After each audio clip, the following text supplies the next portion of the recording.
Salut et bienvenue sur le deuxième épisode de présentation de console de RetroQC. On espère que vous allez aimer.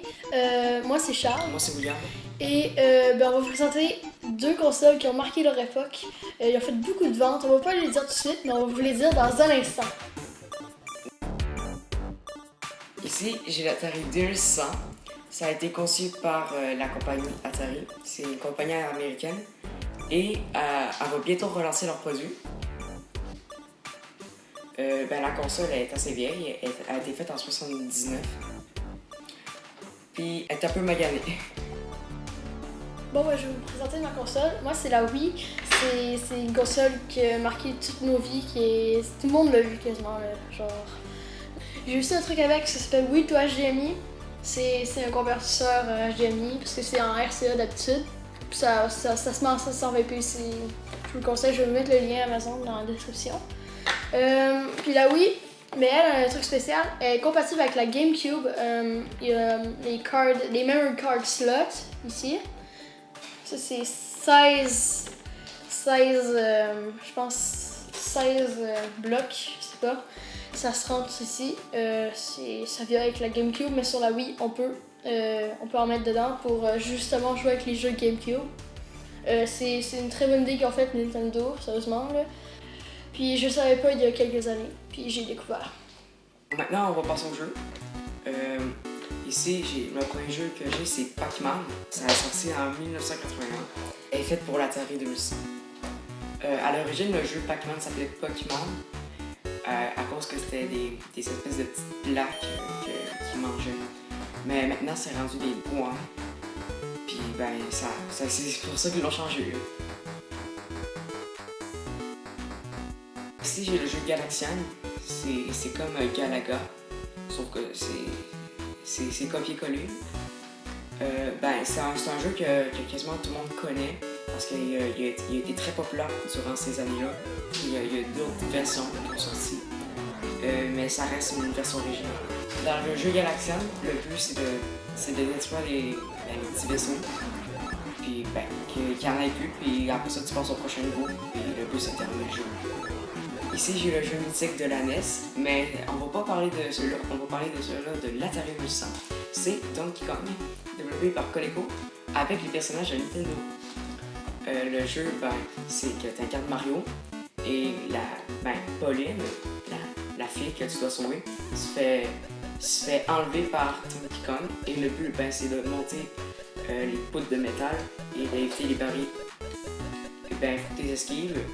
Puis des fois, tu peux trouver un marteau, puis ça permet de les écraser. Puis le but, c'est d'atteindre Donkey Kong. Bon, passons à mes jeux. Moi, j'ai Mario Kart Wii. Un de mes premiers jeux que j'ai joué quand j'étais petit, c'était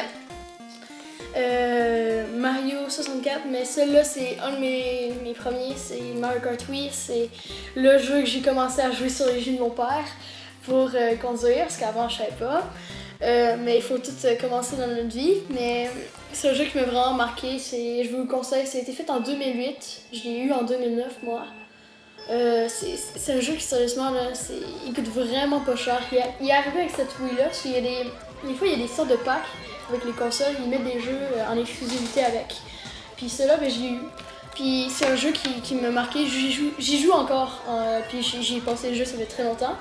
Je vous le conseille grandement, c'est le jeu mythique de la Wii, sérieusement, là, je l'adore, vous savez pas comment. Alors, prochain jeu, j'ai Mario, Smash Bros Brawl, un jeu de Mario. Dans le fond, c'est comme toutes les Smash Bros, et tu peux jouer avec tes amis ou tu peux brawl. Alors, tu combats dans des arènes d'autres personnages, genre je pense 15 ou 10-15. Puis quand tu arrives au dernier, c'est le Master Hand, c'est une genre de grosse main avec un gant là, blanc. Il faut que tu la vaincre. Il faut la vaincre pour justement, après, il y a comme un challenger qui arrive, là, dans le fond. Puis il faut qu'à la fin, tu le bats, puis là, tu peux débloquer son personnage, comme ça que tu débloques les personnages. Puis ça, c'est un jeu qui coûte 25$ à peu près, ça coûte vraiment pas cher, là, je vous le conseille. Aussi, il y a le Melee là, qui est quand même bon. Puis j'ai un autre jeu, c'est Donkey Kong Country Returns. C'est la suite des 3 Donkey Kong Country sur la Super NES. C'est un très bon jeu. Dans le fond, c'est des tikis, des sortes de trucs comme ça là, qui hypnotisent tous les animaux de la jungle. Puis ben, Donkey Kong, ben, lui, il aime pas ça. Fait que, il a appelé Diddy Kong pour l'aider. Puis c'est ça, ben, il faut tout vaincre dans tous les mondes, les tikis qui règnent sur chacun des mondes. Mettons, la jungle, c'est celui-là. La plupart, là, genre, il y a tout un tiki qui règne sur le monde. Puis à la fin, il y a tout le temps, genre, il hypnotise des sortes d'animaux, puis il faut que tu vainques. Puis ben, c'est ça, dans le fond, c'est un jeu avec plein d'aventures. À un moment donné, il y a aussi comment ça s'appelle, il y a les temples d'or. Il faut que tu trouves des sphères qui sont cachées dans les niveaux, là. C'est vraiment malade, là. Bon, ben, on espère que vous avez aimé la vidéo de présentation de console de RetroQC. Ben, on espère que vous avez aimé. Ben, on vous dit à la prochaine.